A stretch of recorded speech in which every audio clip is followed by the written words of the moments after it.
എല്ലാവർക്കും നമസ്കാരം. നമ്മൾ ഇന്ന് എത്തിയിരിക്കുന്നത് അറബിക്കടലിന്റെ ഭംഗി തുളുമ്പി നിൽക്കുന്ന നമ്മുടെ സ്വന്തം കൊല്ലം ബീച്ചിലാണ്. സമയം ഇപ്പോൾ ഏകദേശം 3 മണിയായിട്ടുണ്ട്. നല്ല വെയിലുണ്ട്. പക്ഷേ ആ വെയിലത്ത് തിളങ്ങി നിൽക്കുന്ന കടൽ കാണാൻ ഒരു പ്രത്യേക ചന്തമാണ്. നഗരത്തിലെ ബഹളങ്ങളിൽ നിന്നൊക്കെ ഒഴിഞ്ഞുമാറി കുറച്ചു നേരം ഒറ്റയ്ക്ക് ഇരിക്കാൻ വേണ്ടിയാണ് ഞാൻ ഇവിടേക്ക് വന്നത്. ഇന്ന് നമുക്ക് ഈ തീരത്തെ കാഴ്ചകൾ കാണാം.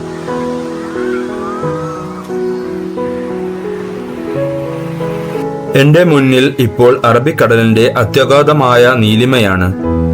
ഈ തിട്ടപ്പുറത്ത് വന്നിരിക്കുമ്പോൾ നമുക്ക് മുന്നിൽ തെളിയുന്നത് വെറുമൊരു കടൽ തീരമല്ല, മറിച്ച് നൂറ്റാണ്ടുകളുടെ ചരിത്രമുറങ്ങുന്ന ഒരു മഹാസമുദ്രത്തിന്റെ വീരിമാറാണ്. പ്രകൃതി എത്ര മനോഹരമായാണ് ഈ തീരത്തെ ഒരുക്കിയിരിക്കുന്നതെന്ന് നോക്കുക. അനന്തമായി നീണ്ടുകിടക്കുന്ന ആ ചക്രവാളവും ഇടതടവില്ലാതെ കരയെ ചുംബിച്ചു മടങ്ങുന്ന ഈ തിരമാലകളും കാണുമ്പോൾ പ്രകൃതിയുടെ ആ ഒരു മഹാവിസ്മയത്തിന് മുന്നിൽ നമ്മൾ എത്രയോ നിസ്സാരരാണെന്ന് തോന്നിപ്പോകും. ആ തിരമാലകൾ പാറക്കെട്ടുകളിൽ വന്നിടിച്ച് ചിതറുന്ന കാഴ്ച, അത് നോക്കി നിൽക്കുമ്പോൾ നമ്മുടെ മനസ്സിനുള്ളിലെ എല്ലാ സംഘർഷങ്ങളും ആ കടൽക്കാറ്റിൽ അലിഞ്ഞു പോകുന്നതായി നമുക്ക് അനുഭവപ്പെടും. ശാന്തമായ ഈ ഉച്ച സമയത്ത് ഈ കടലിന്റെ സംഗീതം കേട്ടിരിക്കുന്നത് തന്നെ ഒരു വലിയ മെഡിറ്റേഷനാണ്. സത്യത്തിൽ വാക്കുകൾ കൊണ്ട് വിവരിക്കാവുന്നതിനും അപ്പുറമാണ് കൊല്ലം ബീച്ചിന്റെ ഈ പ്രശാന്ത സുന്ദരമായ ദൃശ്യം.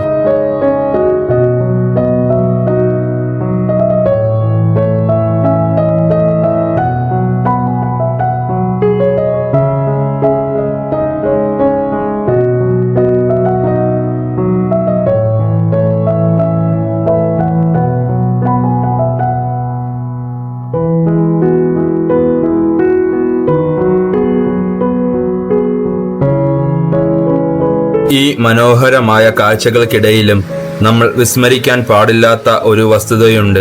ഇവിടെ സ്ഥാപിച്ചിരിക്കുന്ന ഈ ബോർഡ് ശ്രദ്ധിക്കുക. ഇതൊരു അപകട മേഖലയാണ്. ശാന്തമെന്ന് തോന്നുമെങ്കിലും ഈ തിരമാലകൾക്കിടയിൽ അപ്രതീക്ഷിതമായ അടിയൊഴുക്കുകളും ആഴമുള്ള ചുഴികളും ഒളിഞ്ഞിരിപ്പുണ്ട്.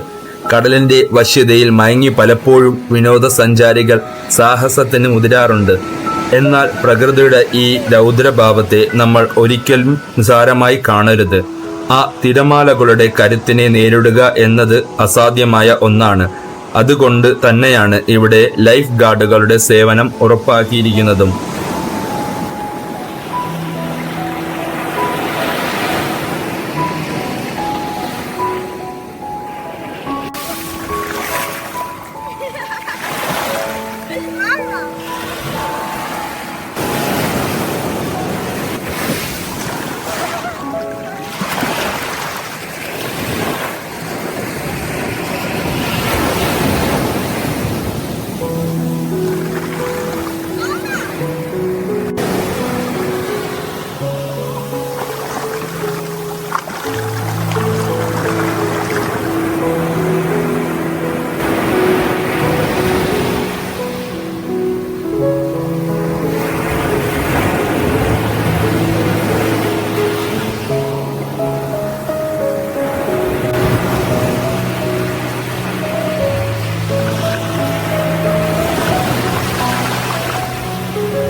കാണിക്കാം. വാ.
ഞാൻ പറഞ്ഞിരിക്കുന്ന മോരും വെള്ളം, ഇവൻ പറഞ്ഞിരിക്കുന്നത് നാരങ്ങ.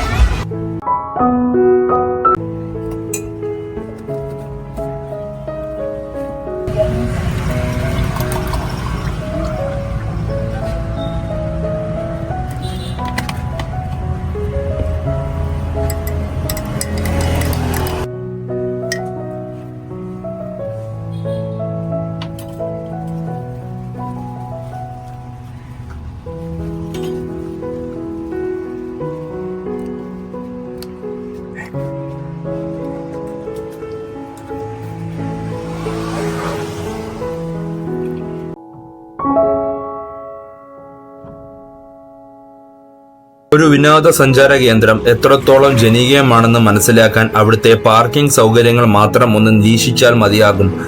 കൊല്ലം ബീച്ചിന്റെ വികസനത്തിൽ ഏറ്റവും എടുത്തു പറയേണ്ട ഒരു കാര്യമാണ് വിശാലമായ ഈ പാർക്കിംഗ് ഏരിയ.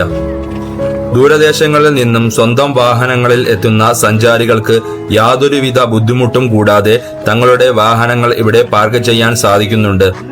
ഏതൊരു ടൂറിസ്റ്റ് ഡെസ്റ്റിനേഷന്റെയും വിജയത്തിന് പിന്നിൽ ഇത്തരം അടിസ്ഥാന സൗകര്യങ്ങൾക്ക് വലിയ പങ്കുണ്ട്. നമ്മൾ ഇപ്പോൾ നിൽക്കുന്നത് കൊല്ലത്തിന്റെ ചരിത്രത്തിൽ വലിയ സ്ഥാനമുള്ള മഹാത്മാഗാന്ധി പാർക്കിന് മുന്നിലാണ്. 1961 ജനുവരി 1 പിൽക്കാലത്ത് ഇന്ത്യയുടെ രാഷ്ട്രപതി ആയിത്തീർന്ന ഡോക്ടർ സക്കീർ ഹുസൈനാണ് ഈ പാർക്ക് ഉദ്ഘാടനം ചെയ്തത്. കൊല്ലത്തിന്റെ വിനോദസഞ്ചാര മേഖലയിൽ അത്രമേൽ പാരമ്പര്യമുള്ള ഒരിടമാണിത്. ഇപ്പോൾ ഈ കവാടം അടഞ്ഞുകിടക്കുകയാണ്. കാലപ്പഴക്കം ചെന്ന ഈ പാർക്കിന് അതിന്റെ പ്രൗഢി ചോരാതെ തന്നെ ആധുനികമായി പുതുക്കി പണിയാനുള്ള ശ്രമങ്ങളാണ് ഉള്ളിൽ നടക്കുന്നതും. കേന്ദ്ര സർക്കാരിന്റെ അമൃത് പദ്ധതിയുടെ ഭാഗമായാണ് ഈ നവീകരണം. ഒരു വിനോദസഞ്ചാര കേന്ദ്രം എന്ന നിലയിൽ പുതിയ തലമുറയുടെ ആവശ്യങ്ങൾക്കനുസരിച്ച് സൗകര്യങ്ങൾ വർദ്ധിപ്പിക്കുക എന്നത് അനിവാര്യമായ ഒന്നാണ്. ഈ പാർക്കിന്റെ ഉള്ളിൽ ഇപ്പോൾ നടക്കുന്നത് വലിയൊരു മാറ്റമാണ്. ആധുനികമായ ലൈറ്റിങ്ങും ലാൻഡ്സ്കേപ്പിങ്ങും ഒക്കെ പൂർത്തിയാക്കി ഈ പാർക്ക് വീണ്ടും തുറക്കുമ്പോൾ അത് കൊല്ലം ബീച്ചിന്റെ ആകർഷണീയത ഇരട്ടിയാക്കുമെന്ന കാര്യത്തിൽ സംശയമില്ല. മാറ്റങ്ങൾ എന്നും നല്ലതാണ്, പ്രത്യേകിച്ചും ഇത്തരം ചരിത്രപരമായ ഇടങ്ങളെ വരും തലമുറയ്ക്കായി കൂടുതൽ മനോഹരമായി കാത്തുസൂക്ഷിക്കുമ്പോൾ.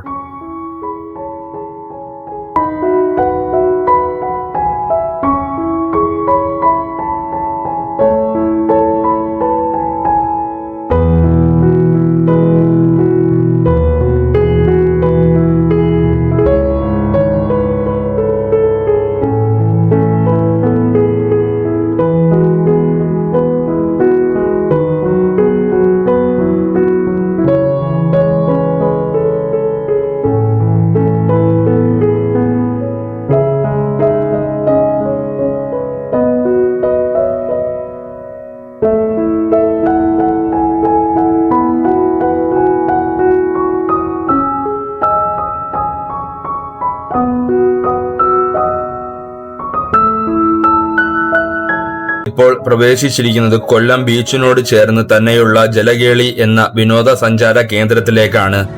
കടൽ തീരത്തിന്റെ സ്വാഭാവിക ഭംഗി ആസ്വദിക്കാനെത്തുന്നവർക്ക് അല്പം കൂടി വ്യത്യസ്തമായ രീതിയിൽ സമയം ചിലവഴിക്കാൻ ഇത്തരം തീം പാർക്കുകൾ സഹായിക്കാറുണ്ട്.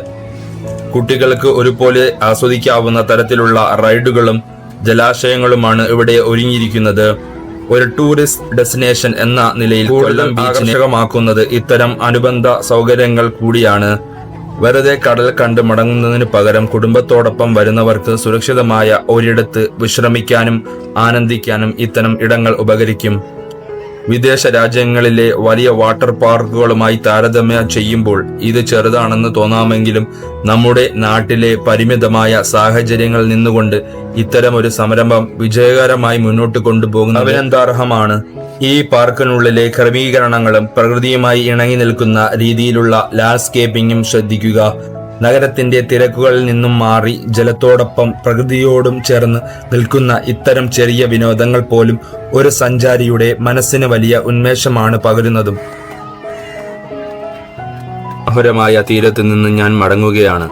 ചരിത്രവും പ്രകൃതിയും ഒന്നു ചേരുന്ന ഈ മണ്ണ് ഓരോ തവണ വരുമ്പോഴും പുതിയ എന്തെങ്കിലും ഒന്ന് നമുക്ക് സമ്മാനിക്കാറുണ്ട്. ആഞ്ഞൊടിക്കുന്ന തിരമാലകൾക്കും ഈ ശാന്തമായ കടൽക്കാറ്റിനും ഇടയിൽ ചിലവഴിച്ച ഈ നിമിഷങ്ങൾ മനസ്സിന് നൽകുന്ന ഉന്മേഷം ചെറുതല്ല. നമ്മൾ കണ്ട കാഴ്ചകൾ, അത് ചരിത്രം ഉറങ്ങുന്ന ഗാന്ധി പാർക്ക് ആയാലും തിരക്കേറിയ പാർക്കിംഗ് ഏരിയ ആയാലും അതല്ലെങ്കിൽ പണി പൂർത്തിയാകാതെ കിടക്കുന്ന അക്വേറിയം ആയാലും അവയെല്ലാം ഒരു നഗരത്തിന്റെ വളർച്ചയുടെ അടയാളങ്ങളാണ്. പോരായ്മകൾ പരിഹരിക്കപ്പെട്ടും പുതിയ മാറ്റങ്ങൾ ഉൾക്കൊണ്ടും ഈ തീരം ഇനിയും കൂടുതൽ സഞ്ചാരികളെ ആകർഷിക്കട്ടെ എന്ന് നമുക്ക് പ്രത്യാശിക്കാം. യാത്രകൾ അവസാനിക്കുന്നില്ല. ലോകത്തിന്റെ മറ്റൊരു കോണിൽ മറ്റൊരു വിസ്മയ കാഴ്ചയുമായി നമുക്ക് വീണ്ടും കണ്ടുമുട്ടാം. അതുവരേക്കും നന്ദി, നമസ്കാരം, ബൈ.